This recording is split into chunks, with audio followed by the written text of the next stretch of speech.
संसद में हमारी जनता को आप संबोधित करें।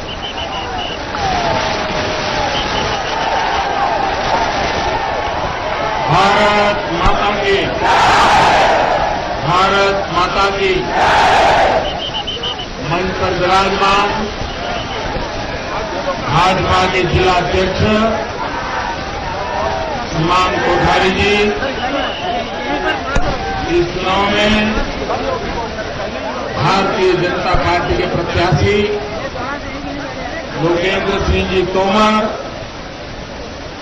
कंवर विजय शाह, देवेंद्र वर्मा जी, बहन योगिता जी, मंच पर विराजमान सभी महानुभाव और विशाल संख्या में पधारे हुए प्यारे भाइयों और बहनों,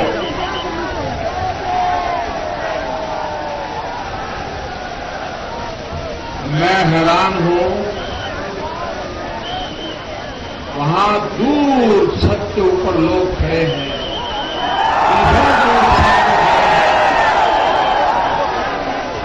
इतनी कड़ी धूप में, और मैं नहीं मानता वहां कुछ सुनाई देता होगा। भाइयों बहनों,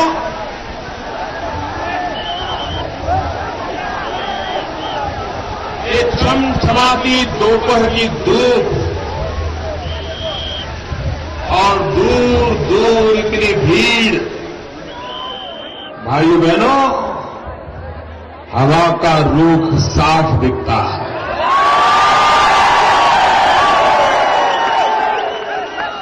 फिर एक बार भाजपा सरकार निश्चित बननी तय है, ऐसा लगता है। और भाइयों बहनों,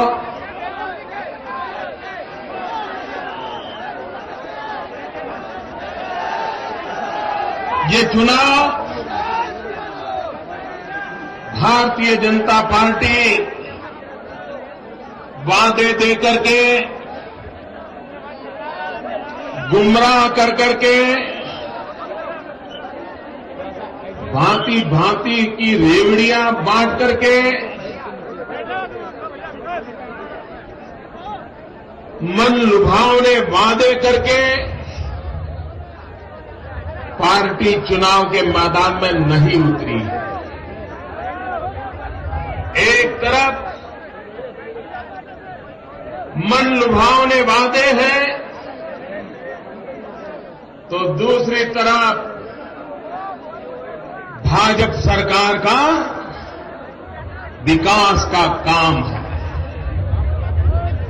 एक तरफ खोखले वादे हैं, तो दूसरी तरफ नक्कर हकीकत है। और इसलिए भाइयों बहनों, इस बार मध्य प्रदेश की जनता ने विकास के लिए वोट देना तय किया है।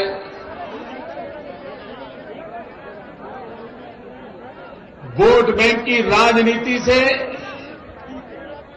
मध्य प्रदेश ऊपर उठ चुका है और मध्य प्रदेश का नौजवान, मध्य प्रदेश का गरीब, मध्य प्रदेश आगे कैसे जाए और अधिक कैसा बने,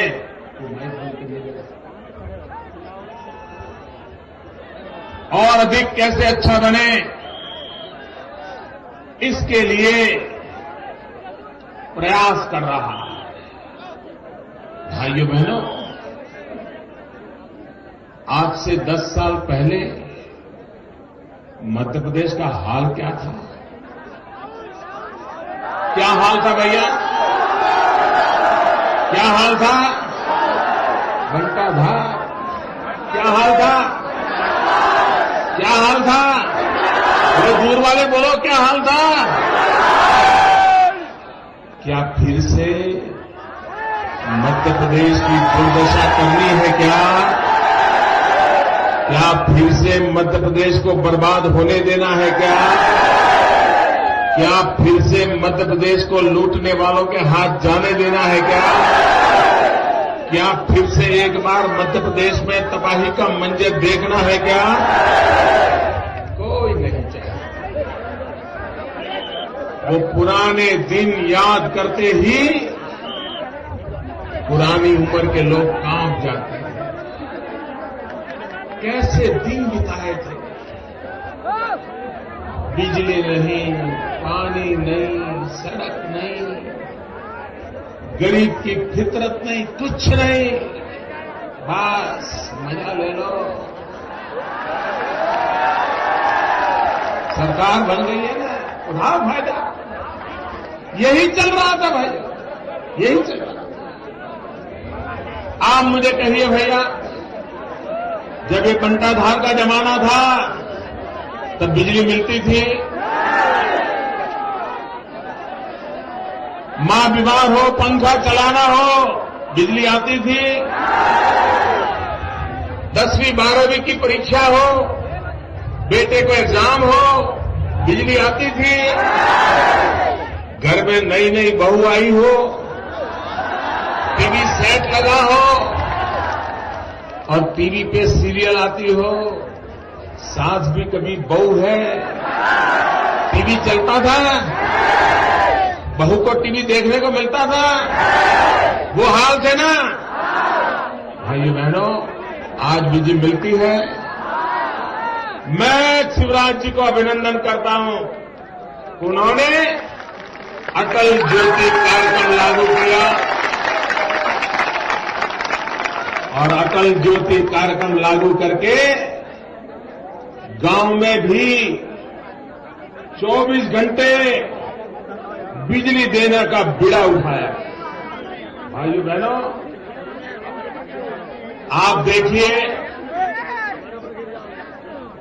आजादी के बाद कांग्रेस का शासन रहा।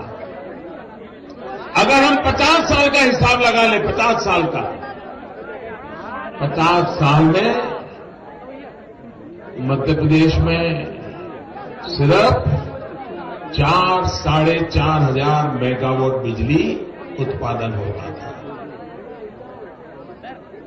50 साल में 4-4.5 हजार मेगावाट बिजली। ये शिवराज जी की कमाल देखिए, उन्होंने 10 साल के भीतर भीतर 11,000 मेगावाट बिजली का उत्पादन। भाइयों बहनों, ये जो बिजली का उत्पादन बढ़ा, 50 साल की तुलना में 10 साल में डबल हो गया। आप मुझे कहिए, आप इसको विकास मानते हो? पूरे जोर से जवाब दो। आपको विकास दिखता है? दिल्ली वालों को नहीं दिखता है। यहां के गरीब आदमी को, आदिवासी को विकास दिखता है, लेकिन दिल्ली की सरकार को विकास नहीं दिखता। क्यों? क्योंकि उनको खुर्सी चश्मे पहने हैं, खुर्सी ब्रांड चश्मे, इसलिए उनके चश्मों में उनको सिर्फ खुर्सी दिखती है, गरीब आदमी नहीं दिखता है, विकास नहीं दिखता है, लोगों की भलाई नहीं। भाइयों बहनों, जब बंटाधार की सरकार थी, 4-4.5 घंटे से ज्यादा बिजली नहीं मिलती थी। आज शिवराज जी ने बेड़ा उठाया है, हर घर को 24 घंटे बिजली मिले ताकि उनकी जिंदगी में बदलाव आए। ये काम उन्होंने किया है। भाइयों बहनों, इस इलाके में मेरे आदिवासी भाई बहन रहते हैं। अगर हिंदुस्तान में गरीबों को सबसे पहली कोई चीज की जरूरत है तो रोटी की। गरीब को रोटी चाहिए, 2 टाइम खाने के लिए अन्न चाहिए, मेरे आदिवासी भाइयों को जिंदगी सुधारने की तमन्ना है, इच्छा है, लेकिन क्या हुआ भाइयों? आप मुझे कहिए, नीचे से देख रहे हैं लोग बाधा पड़ रहे हैं। ये कांग्रेस पार्टी ने, मैडम सोनिया जी ने पिछले चुनाव में, लोकसभा में ये वादा किया था कि अगर दिल्ली में उनकी सरकार बनेगी तो 100 दिन में महंगाई कम करेंगे, ऐसा वादा किया था। पूरी ताकत से बोलो, ऐसा वादा किया था। 100 दिन में महंगाई कम करने का वादा किया था। 5 साल पहले वादा किया था, 5 साल बीत गए। आप बताइए भैया, महंगाई कम हुई? आप मुझे बताइए, महंगाई कम हुई? ऊपर से महंगाई बढ़ी कि नहीं बढ़ी? आप मुझे बताइए, एक कांग्रेस पार्टी का वादा झूठा था कि सच्चा? जोर से बोलिए, कांग्रेस का वादा सच्चा था कि झूठा? कांग्रेस ने वादा खिलाफी की, उन्होंने वादा तोड़ा, आप नाता तोड़ोगे? उन्होंने वादा तोड़ा, आप नाता तोड़ोगे? महंगाई कहां से कहां पहुंचा दी भैया? और कांग्रेस के नेता महंगाई को लेकर के कैसे बयान देते हैं? दिल्ली सरकार के कांग्रेस के एक नेता ने बयान दिया, मंत्री है, उसने ऐसा कहा कि पहले उत्तर के लोग गेहूं खाते थे, दक्षिण के लोग चावल खाते थे। अब उत्तर वाले भी चावल खाते हैं और दक्षिण वाले गेहूं भी खाते हैं, इसलिए महंगाई बढ़ी। भाई आपके गले उतरता है, आपके गले उतरता है। आज प्याज का क्या भाव है? प्याज का क्या भाव है? लोग कह रहे हैं सचिन की सेंचुरी होगी कि प्याज के दाम की सेंचुरी होगी, ये चर्चा चल रही थी। भाइयों बहनों, दिल्ली में एक कांग्रेस के बड़े ज्ञानी मंत्री हैं, बड़े ज्ञानी मंत्री हैं, उन्होंने ऐसा कह दिया कि महंगाई इसलिए बढ़ी है कि पहले कच्छ में प्याज पैदा होता था, लेकिन अब कच्छ में उद्योग लग गए, इसके कारण प्याज पैदा नहीं होता और इसके कारण महंगाई हो गई। भाइयों बहनों, इस ज्ञानी महानुभाव को पता नहीं है कि कच्छ में रेगिस्तान है। इस ज्ञानी महाशय को मालूम नहीं है कि कच्छ में पानी तक नहीं था, प्याज पैदा करने की तो बात छोड़ो, पीने का पानी नहीं था, पीने का पानी नहीं था। अब इनका ज्ञान देखो, अभी कल उन्होंने एक नया ज्ञान दिया देश को। बड़े ज्ञानी मंत्री हैं, बड़े ज्ञानी मंत्री हैं, बड़े विद्वान मंत्री हैं। कल उन्होंने देश को ज्ञान दिया कि पहले गरीब अकेली रोटी खाता था, लेकिन आजकल वो सुखी हुआ है और उसके कारण 2-2 सब्जी खाने लगा है। वो 2-2 सब्जी खाता है, इसलिए महंगा हो गया। भाई आपके गले उतरता है ना? किसी मेरे आदिवासी भाई के गले उतरता है, किसी गरीब के गले उतरता है?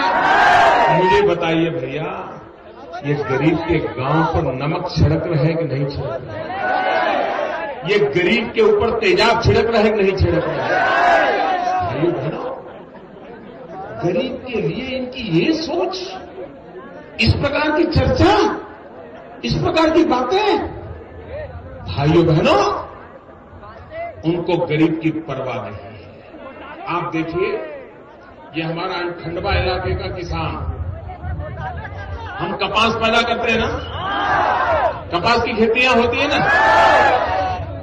आप मुझे बताइए भैया, हम जब गुजरात में आए मुख्यमंत्री बनकर के, तो मेरे यहां 23 लाख गांठ कपास होता था। 23 लाख गांठ। अब मेरे यहां 1 करोड़ 23 लाख गांठ कपास होता है।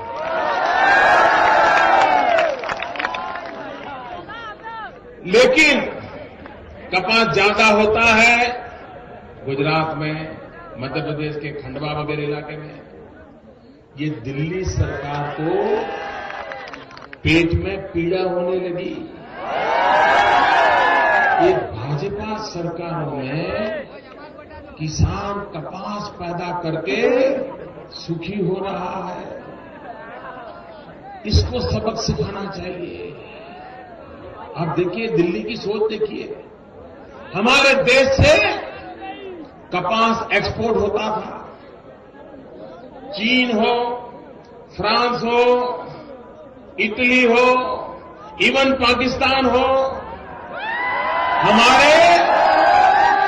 हमारे देश से कपास जाता था। और उसके कारण कपास पैदा करने वाले किसान को अच्छी कीमत मिलती थी। उसको कभी आत्महत्या करने की नौबत नहीं आती थी। वो एक्सपोर्ट करके अच्छी कमाई कर लेता था।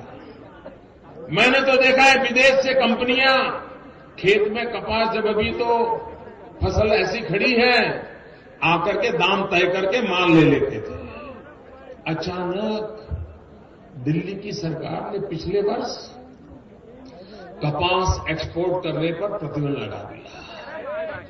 क्यों भाई? क्या हिंदुस्तान का किसान एक्सपोर्ट करे कपास और देश को ज्यादा पैसा मिलना चाहिए नहीं मिलना चाहिए? किसान को पैसा मिलना चाहिए नहीं मिलना चाहिए? उन्होंने एक्सपोर्ट बंद कर दिया। हम बड़ी लड़ाई लड़े, बड़ा आंदोलन किया, तो बाद में क्या किया? एक्सपोर्ट करने पर ड्यूटी लगा दी, टैक्स लगा दिया, ताकि कोई एक्सपोर्ट करने वाला कपास एक्सपोर्ट न करे। और दूसरी तरफ इन्होंने क्या किया? कपास पर तो उन्होंने एक्सपोर्ट पर टैक्स लगा दिया, लेकिन उन्होंने पिंक रिवॉल्यूशन की घोषणा की। हमारे देश में लाल बहादुर शास्त्री ग्रीन रिवॉल्यूशन की बात करते थे। ये दिल्ली में ऐसी कांग्रेस सरकार बैठी है, वो पिंक रिवॉल्यूशन की बात करती है। पिंक रिवॉल्यूशन यानी मटन एक्सपोर्ट करो, मीट एक्सपोर्ट करो, मीट का धंधा बढ़ाओ भाइयों बहनों। और इसलिए उन्होंने क्या किया? हिंदुस्तान के पशुओं को काटने के लिए, अगर आप स्लॉटर हाउस बनाते हो तो सब्सिडी, आप गाय काटते हो, पशु काटते हो, सब्सिडी, आपको इनकम टैक्स में माफी, ये किया इन्होंने। भाइयों बहनों, हिंदुस्तान का पशुधन कट रहा है। हिंदुस्तान का पशुधन कट रहा है। क्यों? विदेशों में एक्सपोर्ट करने का उन्होंने इनिशिएटिव लिया है।